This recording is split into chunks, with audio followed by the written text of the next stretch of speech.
Highly contagious strains of the coronavirus are spreading across this country. The CDC has recorded nearly 1,000 cases of the three variants, first reported in Britain, Brazil,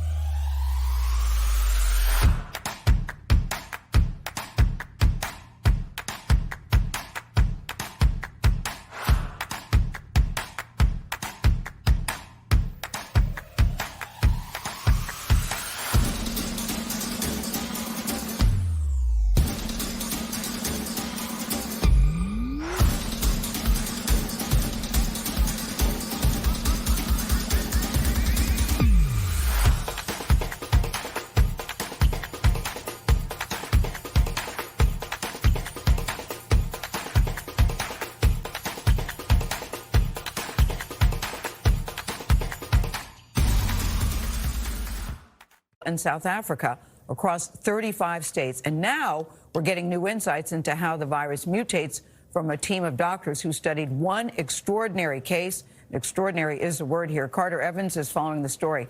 Carter, good morning. We've never heard anything like this. Gail, good morning. This is the story of a 45-year-old man in Boston who had a COVID-19 variant for 5 months before he died.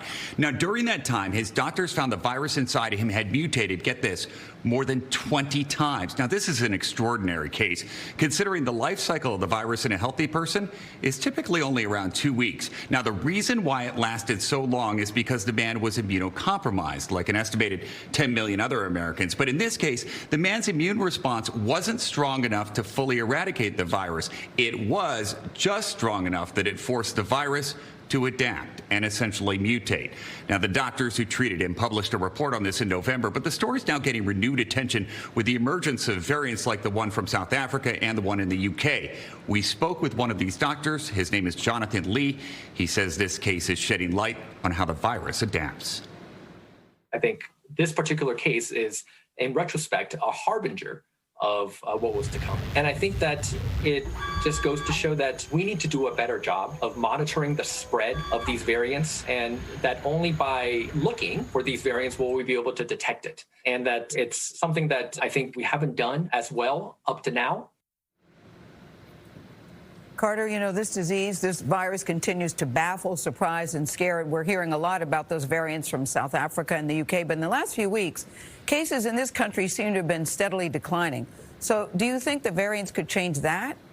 Well, Dr. Anthony Fauci's really been warning about this. He's saying there's evidence that people who've recovered from the coronavirus can get reinfected with these variants. And that's why there's more urgency than ever to speed up our vaccine rollout, so more people have some measure of protection and the virus will have less of an opportunity to mutate. It's also going to give vaccine developers time to work on boosters to better protect against mutations. But the key, Gail, is going to be doing the genetic testing to detect these mutations when they get out into the wild. Yeah, still so much to learn. Thank you, Carter.